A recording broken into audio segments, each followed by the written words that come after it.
phony, she's fake. That's the type of people I hate. Most shows say buy or sell, but we're not most shows.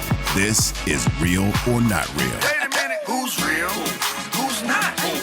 This is Real or Not here on Real or Not Real here on KJM. I was so distracted by the music coming in. It has me hyped for this segment. Happy July 4th. Amber Wilson and Harry Douglas hanging out with you here on KJM. ESPN Radio is presented to you by Progressive Insurance. So for Real or Not Real, we're going to do a sleeper candidates version of this for NFL MVP. And for help with this segment, we bring in our producer, Pat Costello. Pat, what is up?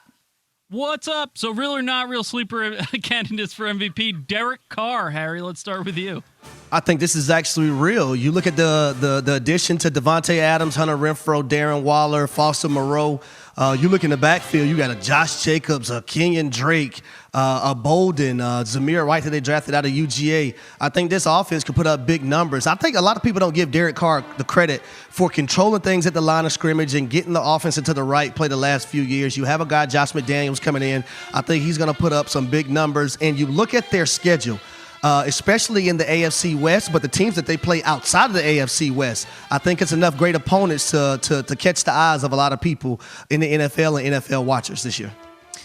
I will say real when we're talking about sleeper candidates, right? Because Derek Carr does get a huge upgrade with his college bestie in Devontae Adams. He's coming off of a career year in terms of passing yards, over 4,800 passing yards. He did lead the Raiders to just their second playoff appearance in 2 decades, basically. Impressive stuff in such a tumultuous season, and he is the leader of that team. We know how much he meant to that team last season. We discussed it earlier in the show. If you missed any of that, you can always check out the ESPN app to hear the podcast. But Derek Carr is a player who I do think in his early 30s still could take another step up. He's an undervalued player in the NFL. So in terms of sleeper candidates, fine. I could see it with Devontae Adams now, pass catching for him. Pat?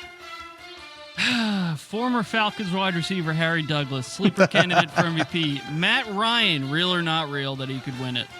No, I don't think this is real. Real or not real, Matt Ryan could win MVP. Oh, just skipping over Harry. I will get back to you in a second, Harry. I mean, the problem with Matt Ryan, I would be able to see this if Matt Ryan was a little bit younger, right? I just, at 37 years old. Now, I say that, and how old's the guy who's the reigning MVP, back-to-back MVP? So you know what? In real time, Pat, I am talking myself into this in terms of sleeper candidates. I'm going to say real. 4-time Pro Bowler. He has plenty of gas left in that tank, even at 37 years old. Better team? Sure. Fine. Real. Harry Douglas? I'm going to go not real, and it's not because of Matt Ryan. I'm looking at his arsenal when you talk about the receivers. You have Michael Pittman Jr., you have Alec Pierce that they drafted, Paris Campbell. He hasn't been the healthiest guy. The tight end position, they drafted Jelani Woods. He's going to have to be up to speed. But the offense goes through Jonathan Taylor.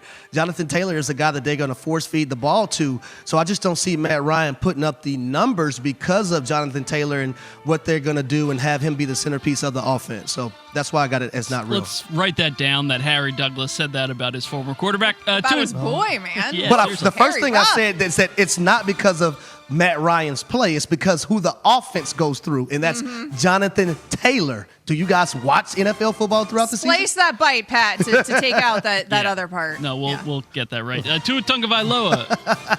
Harry, we'll start with you. Real or not real could win MVP as a sleeper candidate. Yeah, I don't think it's real at all. For Tua Tagovailoa, he needs to make sure he's the damn quarterback in 2023 for the Miami Dolphins because everything that they have done around him.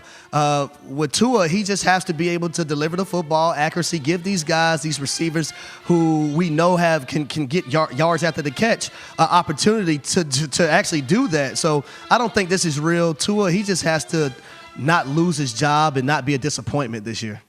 I'm a Dolphins fan, Pat. I want this to be real, but I'm going to say not real. I think Tua just needs to take a step, and a significant step. He doesn't need to win NFL MVP this season, but he needs to take a step because of how improved that team is. I mean, he's got Tyreek Hill now catching footballs from him. He already had Jalen Waddle, and it looked great last season catching footballs from him. We're going to need to see more from him in terms of not just accuracy like everybody says. Let's get a little arm strength in there as well, Tua. But we've got the protection now with Armstead. That line should be much improved. He's got the help in the backfield with Chase Edmonds and Raheem Mostert and Sony Michel. So now he is on an incredibly improved offense. He's got a young, fun, innovative coach now at the helm that is offensive minded. Tua's kind of out of excuses. I agree with Harry. This is the make it or break it year. The Miami Dolphins have multiple first round picks in 23 to correct the Tua problem, if in fact they need to correct the Tua problem. But I expect him to take a leap. I just don't think that leap, as much as I want it to be, is going to be all the way up to NFL MVP. Chase Edmonds, great forwarder, man.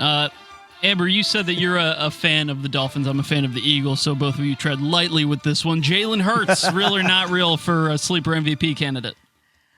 Are you starting with me? Because I'm also going not real on Jalen. Okay, Harry, real or not real? I like Jalen. I'm going not real. I think for Jalen Hurts. We can keep moving on. Aaron Donald, sleeper MVP candidate, real or not real? I'm going to go real. You look at a guy who impacted the game.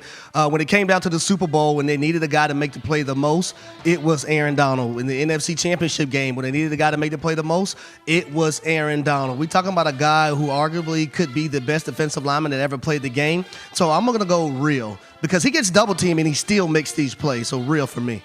I'm going to go not real, but not because Aaron Donald might not deserve NFL MVP, just because I don't believe that they're going to give it to that position. And that's a shame. That's a knock on the NFL. That's not and the voters. That's not a knock here on Aaron Donald. I think that his greatness, he's that special of a player that if a defensive player was going to get it, it could be him. He's that special. I just don't see it, man. We know it's going to end up going to one of these quarterbacks, most likely. It's just the nature of the game. Pat? All right, last one, Harry's other former team. Derrick Henry, real or not real that he could win MVP? I think this is real. Derrick Henry had over 900 yards in 8 games last year, over 10 touchdowns. So this is really, really real. You look at the year before last, he had over 2,000 yards rushing the football. We seen what Derrick Henry means to this offense. Let's just go back to the AFC playoffs when the Tennessee Titans had the number 1 seed, and we seen Ryan Tannehill lose the game by himself. Derrick Henry's coming off an injury. He's going to be on a vengeance tour, and I think he's going to be able to win MVP. I'll go real for Derrick Henry, not because I necessarily think that the Titans are going to be so fantastic, but because they're going to need Derrick Henry so much. He's going to be a workhorse at that position, already been brilliant at that position, but with losing A.J. Brown and everybody else they lost on that team, Ryan Tannehill is going to need the help. Coming up next, Kevin Durant's going to be helping somebody.